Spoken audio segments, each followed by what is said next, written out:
You're watching KCCI, Channel 8, Des Moines, Iowa's news leader and home of live Super Doppler. This is KCCI News Channel 8 at noon. A suicide bomber gets on board a crowded school bus and kills 19 passengers. Many of the victims are school children. Good afternoon and thanks for joining us. Molly has the day off. The attack happened this morning and witnesses say a man walked on board the crowded bus and blew himself up. Israel says this is the deadliest terrorist attack in years. As Kimberly Dozier shows us, the attack came just as President Bush prepared to announce his proposal to help move the Middle East peace process forward. Nails and shrapnel did not discriminate. They ripped through commuters, school children, the bus driver, and the suicide bomber himself. At least 19 were killed, dozens more wounded. Police knew the suicide bomber was here. There was a high state of alert. They'd been searching for him for more than 24 hours. The problem is, once the bomber gets inside Jerusalem's defenses, they really have no way to stop him. Police believe the man boarded at this bus stop near an Arab village. One of the Jewish residents screamed at these villagers, "You must be celebrating." This Arab woman said in Hebrew, "Why would I want to celebrate this?" Into the chaos stepped Israel's Prime Minister Ariel Sharon. He said, as he said before, the only answer is to fight back. He and his security team are now deciding how to respond. The militant group Hamas said the bomber was theirs and their attacks would continue. It is very simple. This dilemma can be reached to an end if the Israeli withdraw from our land. Palestinian Authority officials quickly condemned the bombing, but said they didn't expect their words to stop Israel's retaliation. The suicide attack could harm Palestinians another way. It could delay White House plans to announce proposed principles for a future Palestinian state. This latest nightmare may not be over for Israelis either. Security sources believe there are other bombers here, just waiting for Israelis to let down their guard. Kimberly Dozier, CBS News, Jerusalem. Firefighters in 2 states are battling major wildfires today. 3 firefighters were seriously burned overnight as they worked to contain a major wildfire burning in San Bernardino County, California. That fire has already burned more than 55,000 acres. Fire crews say they've only contained about 10% of that fire. Meanwhile, federal investigators are heading to Walker, California to try and uncover what caused the firefighting plane to break apart in midair. The C-130 loaded with firefighting chemicals lost both of its wings and crashed. The impact killed all 3 people on board. Meantime, Colorado firefighters say they were making good progress trying to contain that state's major fire until today. Fire crews say they had wildfires burning near Lake George nearly 47% contained, but 2 large fires flared up this morning, forcing the evacuation of more than 100 homes. Hot temperatures and strong winds have blown the flames more than 2,400 acres. The 109,000-acre wildfire blanketed Denver with a thick blanket of smoke. The whole city seemed to be engulfed in a cloud. People who live in Denver say visibility is poor and the air reeks like burning wood. Now it's time for us to turn our attention to Curtis Gertz. He's got the latest for us in what's happening weather-wise right here. Good afternoon, Curtis. Some very heavy rainfall fell overnight, Marcus, and there still are some showers out in western Iowa and some isolated thunderstorm activity. We'll zoom in on that for you. Northwest of Red Oak, an isolated thunderstorm, and all this kind of sliding down to the southeast. Again, showers, isolated thunderstorms, and then things look to kind of stabilize over the next few hours as we slide in through the early and mid-afternoon. Take a look at some of these rainfall amounts. Boy, incredible amounts of rain in Winnebago County. Thompson reporting 9.4 inches overnight. South of Lake Mills, 6 inches, 3.3 inches in Garner. Forest City, 3 inches of rain there. Here's a picture from Ray Hansen in Forest City of some fairly large hail actually accumulating on the ground there, and rainfall amounts from some other storms from our SchoolNet station in Marshalltown, Fisher Elementary, 1.41 inches. Now that's since midnight. They had some rain before that, so not everybody got wet overnight, but the places that did had some heavy rainfall out there. We'll talk more about the next 5 days, and there's some thunderstorm activity in that coming up in just a little bit. All right, Curtis, thank you very much. We can't wait for that. Well, he's from Minnesota. He was arrested in Dubuque, and he was sentenced by a judge in Des Moines to prison. 47-year-old Raymond Rice of Minneapolis was sentenced to more than 13 years behind bars for robbing a U.S. bank in Des Moines. In October, Rice pleaded guilty to robbing the U.S. Bank in August of 2001. Rice will serve 151 months behind bars, followed by 3 years of supervised release. Donald Boss's wife says she'll plead the fifth if questioned about her son's death. Prosecutors say 10-year-old Timothy Boss was murdered back in February of 2000. His body was found buried in their basement earlier this year. The Plymouth County Sheriff's Office charged his father, Donald Boss, with Timothy's murder. Investigators claim Donald Boss killed Timothy, then covered up the crime. Yesterday, a judge ordered that Boss's wife, Lisa, give a deposition on the case. Lisa Boss's attorney says her client will plead the Fifth Amendment to protect herself from self-incrimination. Donald Boss's trial is scheduled to start July 9th. The state's Roman Catholic officials are digging into the past. They're looking into the records of hundreds of active and retired priests for allegations of inappropriate sexual contact with a child. 3 of the state's 4 dioceses, Des Moines, Dubuque, and Sioux City, will be reviewing records. New rules adopted during last week's American Bishops' Conference removes from clergy priests who had ever had inappropriate sexual contact with a child. Saying it would be a nightmare, a logistical nightmare, the State Department of Public Health will not hand out protective pills to people living near Iowa's only nuclear power plant. The idea would have been to combat some effects of an accident or terrorist attack, but health officials say the pills, potassium iodide, only protect the thyroid, not the entire body. The department says the best protection against a radioactive release from the Duane Arnold Energy Center is to evacuate the area. The nuclear power plant is in Palo, near Cedar Rapids. Well, it's going to start adding up for farmers who want to build livestock confinements. The Iowa Natural Resources Commission has approved a $250 fee for farmers applying for a permit to build an animal feedlot. It will also cost another $250 to file a manure management plan. The fees are part of a new law that restricts livestock confinements. Well, how well educated are Iowans? Figures released by the U.S. Census Bureau shows about 86% of Iowans have their high school diploma. Among Iowa's larger cities, Ames has the highest percentage of high school grads, around 95%. About 83% of Des Moines residents have their diplomas. In 4 of Iowa's smallest towns, 100% of residents have their diplomas. Investors are taking McLeod USA to court, suing the company over allegations of backdated contracts and non-existent orders to inflate quarterly results. The lawsuit was filed in U.S. District Court in Cedar Rapids. Unnamed former employees claim the company resorted to a myriad of improper revenue practices. A bankruptcy filing prevents shareholders from suing the company, so the suit names 4 current and former McLeod USA officials. Iowa State University's search for a head of its business college is over. The 3rd largest college at the university did not have to go far. Acting and interim dean and accounting professor Lab Hira is the new business school dean. Hira joined ISU in 1982, appointed associate dean in 1996, and senior associate dean in the year 2000. The announcement came after another candidate withdrew. The U.S. Senate is taking a look at Major League Baseball, but they won't be heading to the ballpark. A Senate committee is looking into reports of widespread steroid use by Major League Baseball players. The hearing will also look at doping in amateur sports. Baseball. I'm concerned about the health of the baseball players themselves, but I'm more concerned about the effect of this recent spate of publicity has on young athletes all over America.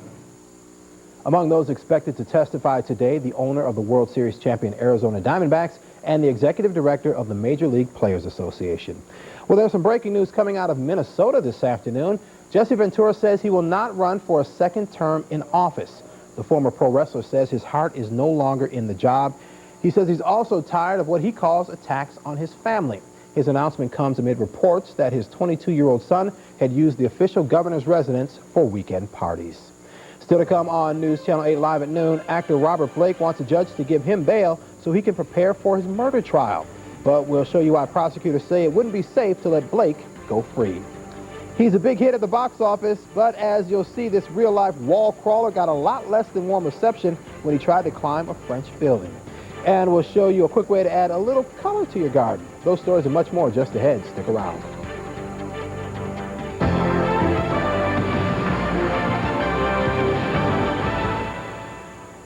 You're watching KCCI News Channel 8 at noon. Iowa's news leader with Molly Cooney, Marcus McIntosh, and meteorologist Curtis Gertz with exclusive live Super Doppler weather. This is KCCI News Channel 8. Robert Blake says he wants bail so he can prepare for his upcoming murder case. But prosecutors say it wouldn't be safe to release Blake from behind bars. And that story tops our look at news from around the world this noon hour. Blake is charged with murdering his wife outside a Los Angeles restaurant. Blake says he needs to be free so he can prepare for his trial. But prosecutors say they'll present new evidence later this afternoon that will show Blake spent months planning the crime. And prosecutors say Blake will likely flee the country if granted bail. Police in Peru needed to use tear gas to try and break up a protest that turned into a riot. The protesters were marching against a plan to privatize two of that country's major power stations. The riots killed one man and injured more than 120 others. He may be able to crawl walls at will in the movies, but in real life, Spider-Man may want to avoid any web slinging in Gay Paris. Elaine Robert climbs the 150-meter Franklin Tower wearing a Spider-Man outfit. He was taken into custody shortly after reaching the top. Robert has also been arrested for climbing the Eiffel Tower, the Empire State Building, and the Golden Gate Bridge. Now, if you haven't planted your garden just yet, there is still time. Rebecca Cole shows us some quick-growing, colorful plants to add a little color to your home. Who wants a beautiful, easy-to-grow flower garden that will produce luscious blooms all summer long? Well, I've got just the ticket right here in a bag. All the seeds you need. All you need to do is find a sunny location, amend the soil, get rid of the weeds, and then just toss and grow. All the seeds in this packet are annuals, which are perfect for a cutting garden. They offer spectacular blooms of color that will produce wonderful flower arrangements all summer long. Now, as far as planting goes, if you live in a short growing season climate, you might want to start these indoors to get a jump start on the season. However, if you sow these right into the garden soil, they should do just fine as long as you plant them after any threat of frost. Now, the first thing you want to do is take the packets and arrange them according to their height. The shortest ones in front of the garden with the tallest ones in the back of the garden. Once you've got that done, we're ready to sow and go.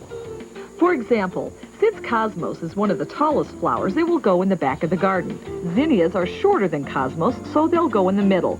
And the shorter flowers, the marigolds and the dianthus, will be perfect in front. The planting technique for all of these seeds is simple. No digging required, just carefully sprinkle the seeds on top of the soil, then press them in with your feet. Now, once you get the seed planted, it's important that you water them with a fine mist because you certainly don't want to wash away your work. So we'll saturate the soil and we'll continue using the mister until the seeds finally germinate. And in no time, your garden will be a blooming success. For your garden, I'm Rebecca Cole. Humidity's on the rise and also the temperatures. I'll have your Super Doppler forecast headed your way next.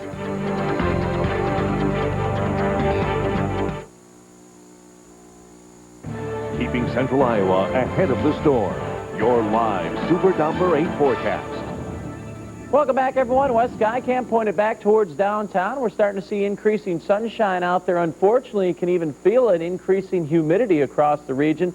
Temperatures on the rise, also already up to 80 degrees. Tomorrow we'll be climbing even higher than that. South winds 17, gusting upwards of 25. Those south winds bringing in the moisture and the warmer temperatures. 2.65, humidity 59%. The barometer right now 29.84 and falling. How about our school net stations out there? Well, Webster City, 81 degrees. Our school net station reported an inch of rain there overnight. 80 in Colo, 82 in Riverwoods, Albia 79, 81 in Grimes, Glidden right now. Partly sunny skies and 80 degrees. Still some showers and isolated thunderstorms off to the west. Picking those up on live Super Doppler. This is a decreasing area of shower activity with just an isolated stroke of lightning. And now and again, you can see this just to the west of Carroll over towards the Denison area and Harlan, Atlantic, down towards Red Oak where they had some larger hail a little earlier this morning. Red Oak right now seeing some lighter showers, no hail with that system. This extends all the way over to Corning where there's a few sprinkles. Take you back to the maps, and as you can see, this is a little earlier in the day when we had the heavy rain producers over southern Minnesota, extreme northern Iowa, again, Winnebago County, all that heavy rain. Then watch right in through here. We'll show you those storms that kicked up the hail in southwestern Iowa. Those moved on through. There's the showers we're experiencing now. Things fairly quiet out there, but with all this thunderstorm activity, it leaves boundaries across the state. And once we get in through the daytime heating, there will be the threat of some more thunderstorms developing a little later today, especially in western Iowa. This is our Cub Cam at 9 o'clock, right through the noon hour, and if I'd click the button, it would move. There we go. Clouds moving. Time-lapse so much more exciting, Marcus, when the clouds move, isn't it? Showing the clouds moving out and the sunshine moving on in. Temperatures across the nation right now. Cool one in the Pacific Northwest, 50s in Seattle and Portland. They're only headed up into the 60s today. Already 90s in Vegas and Phoenix, headed up into the triple digits. And heavy rain across Florida. Not very nice weather there. Numerous thunderstorms across the state there. Chicago presently at 79. Chicago headed up into the low 80s today. One area of low pressure off to the west. Again, boundaries across the state. You get the daytime heating, a chance some later afternoon and evening thunderstorms. Little better chance of forming some rain overnight that would move across Minnesota and potentially northern Iowa where they had that heavy rain, so we'll keep an eye on things. Tomorrow, things look to be a bit suppressed, but we could pop some more thunderstorms later on. Severe weather outlook for this afternoon hour. Again, a slight risk to the west, especially eastern Nebraska, but some of those storms could propagate into western Iowa towards the evening hour. And then for tomorrow, a little better chance of severe weather to the north, but depends on where that boundary sets up. Northern Iowa will be in a slight risk on Wednesday. Your forecast for today, most of the afternoon looks to be fairly quiet. Breezy, warm, high of 84, south winds 15 to 25, those showers out to the west. Increasing chances for thunderstorms, especially overnight. Evening hour, best chance looks to be to our west, 68, south winds 10 to 20. How about your next 5 days? We take you through spring and right into summer. Summer arrives on a Friday there. Wednesday, 89 to near 90 degrees, and there will be plenty of humidity.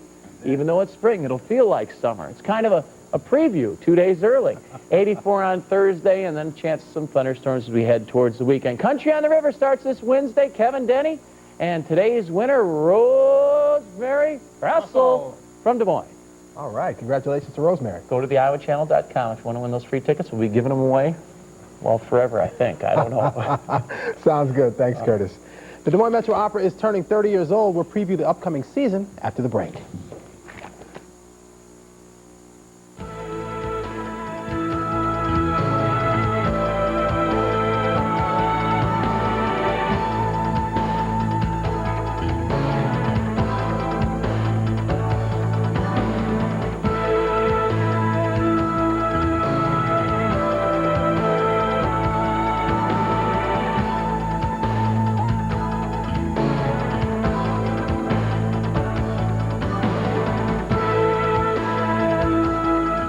Up-to-the-minute weather information day or night. Call the live Super Doppler 8 forecast at 247-8880. Sponsored by your area Toyota dealers.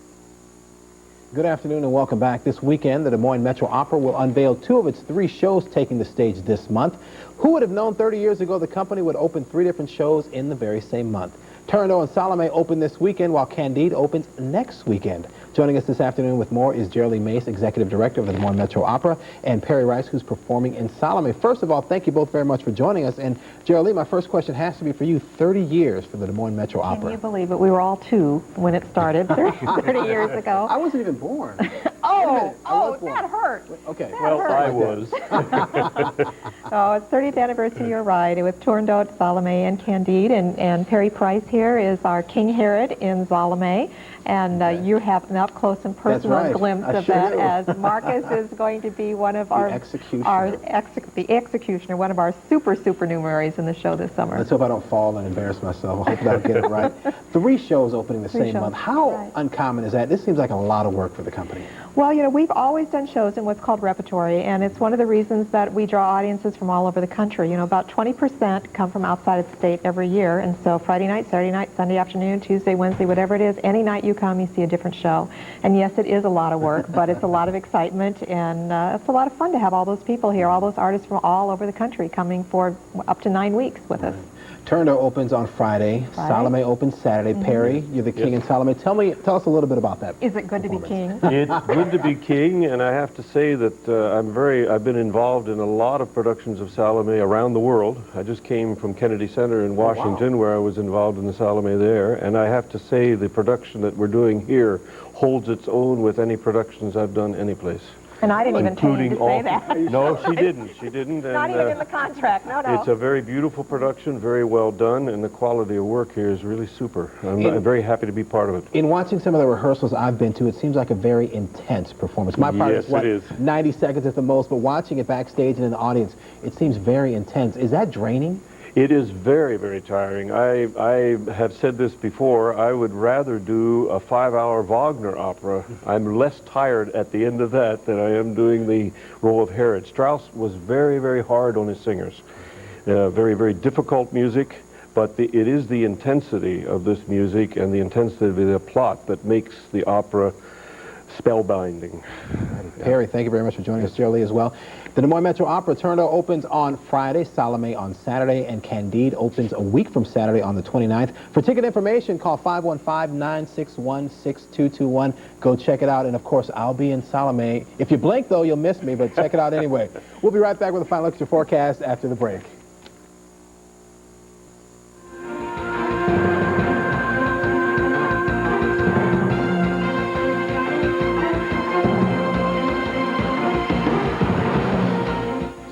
Five-day forecast, a chance of showers and thunderstorms a little later this afternoon. There are some showers in western Iowa right now, but better chances for those thunderstorms overnight. Notice the increasing warmth on Wednesday. A few locations near 90, and summer arrives on Friday right during the morning. Turn the air conditioning on. We'll see you back here tomorrow. Have a good day.